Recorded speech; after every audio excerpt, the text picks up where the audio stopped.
Welcome back my dear students. আজকে থেকে শুরু হতে যাচ্ছে চ্যাপ্টার 12 এবং চ্যাপ্টার 12 থেকে আমাদের মূল ফোকাস চলে যাবে প্রজেক্টের ওপরে। অর্থাৎ এখন থেকে অর্ডার অনুযায়ী আপনারা বিভিন্ন চ্যাপ্টার যেটা আগে দেখতে পাচ্ছিলেন লাস্ট 10টা 11টা চ্যাপ্টার, সেরকম কোনো অর্ডার মেনটেন করা হবে না। আমাদের প্রজেক্টে যখন যেই টপিক্সটা নিয়ে কাজ করলে সুবিধা হবে বলে মনে হয় আমার কাছে, আমি সেইভাবে প্রজেক্টগুলো স্ট্রাকচার করব। তো সবার প্রথমে একটা প্রজেক্ট স্ট্রাকচার করতে গেলে বা প্রজেক্ট স্টার্ট করতে গেলে প্ল্যানিংটা প্রয়োজন হয়, এবং এই চ্যাপ্টারে আমরা কিছুটা প্ল্যানিং নিয়ে আলোচনা করব এবং একটা ডিজাইন প্যাটার্ন নিয়ে আলোচনা করব, যেই ডিজাইন প্যাটার্নের উপরে ভিত্তি করে আমাদের কোর্সটা আমরা তৈরি করব।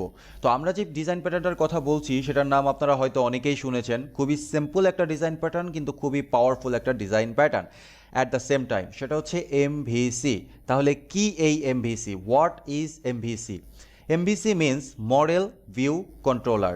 এর মূল কনসেপ্ট হচ্ছে আমাদের যত ডেটা লেয়ার আছে, মডেল বলতে অনেকেই অনেক সময় মিস্টেক করে থাকে। একটা সময় আমিও বুঝতাম যে মডেল কি না কি, আসলে মডেল কিচ্ছু না। আমরা আমাদের মঙ্গুসের কাজ করার জন্য যেই মডেলগুলো তৈরি করে থাকি এটাই মডেল। সিম্পলি মডেল মানে হচ্ছে ডেটা লেয়ার, যে ডেটাবেজের সাথে কমিউনিকেট করবে, যেখানে মূলত আমাদের ডেটাটা ফরম্যাটেড হবে, যেখান থেকে মূলত আমাদের ডেটার একটা অবজেক্ট আমরা পাবো, ডেটা ক্রিয়েট করতে পারবো, সেভ করতে পারবো। অর্থাৎ ডেটা রিলেটেড সব কিছু যেখানে আমরা করব সেটা হচ্ছে আমাদের মডেল লেয়ার।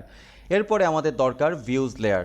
তাহলে ভিউজ লেয়ারের কনসেপ্টটা কি? যেখানে আমরা আমাদের ডেটাগুলোকে রিপ্রেজেন্ট করব। ওকে, ডেটাবেসে যে ডেটাটা থাকে সেই ডেটাটা আইদার টেবিল আকারে থাকে অর একটা জেসন অবজেক্ট আকারে থাকে। তাহলে এই দুইটার কোনো ডেটাই ইউজার গ্রহণ করবে না। ইউজার চায় সুন্দর করে প্রেজেন্টেড একটা ডেটা, তাই না? তো এই যে সুন্দর করে প্রেজেন্টেশনটা করব সেটা আমরা করব ভিউজ লেয়ারে। এই ক্ষেত্রে মডেল লেয়ার সম্পর্কে ভিউজ লেয়ার জানবে না, ভিউজ লেয়ার সম্পর্কে মডেল লেয়ার জানবে না। মডেল এবং ভিউজের মাঝখানে যে কম্বাইন বা হচ্ছে কমিউনিকেশন করবে সে হচ্ছে কন্ট্রোলার লেয়ার। ওকে, তাহলে ডিরেক্টলি বলতে গেলে আমাদের মডেল লেয়ারের সাথেও সম্পর্ক থাকবে কন্ট্রোলারের, অর্থাৎ মডেল থেকে কন্ট্রোলার, কন্ট্রোলার থেকে মডেল, এবং কন্ট্রোলার থেকে ভিউ, ভিউ থেকে কন্ট্রোলার। এইরকমই হচ্ছে আমাদের কম্বিনেশন। এছাড়া ডিরেক্টলি ভিউ কখনো মডেলের সাথে কমিউনিকেট করতে পারবে না, মডেল ডিরেক্টলি কখনো ভিউয়ের সাথে কমিউনিকেট করতে পারবে না। এটাই হচ্ছে এমভিসি। এছাড়া এমভিসি নিয়ে বলার মতো আর তেমন কিছু নেই। জাস্ট আমরা তিনটা সেপারেট জায়গা করব। একটা জায়গায় আমাদের সমস্ত মডেলগুলোকে রাখবো, একটা জায়গায় আমাদের সমস্ত ভিউজগুলোকে রাখবো, যেটা আমরা অলরেডি করেছি। আপনারা হয়তো মনে করছেন বা এখন চিন্তা করছেন যে আসলে আমরা নতুন করে কি শিখছি। না, নতুন করে আপনি কিছুই শিখছেন না, কারণ আমরা প্রথম থেকে এই মডেল ভিউ কন্ট্রোলারের কনসেপ্টটাকে ফোকাসে রেখেই কোডগুলো করে আসছি, প্রজেক্টগুলো করছি। এই কারণে আমাদের ভিউজের জন্য আলাদা লেয়ার ছিল, মডেলের জন্য আলাদা ফাইল ছিল, কন্ট্রোলারের জন্য আলাদা ফাইল ছিল, সব কিছু আলাদা আলাদা ফাইলের ছিল।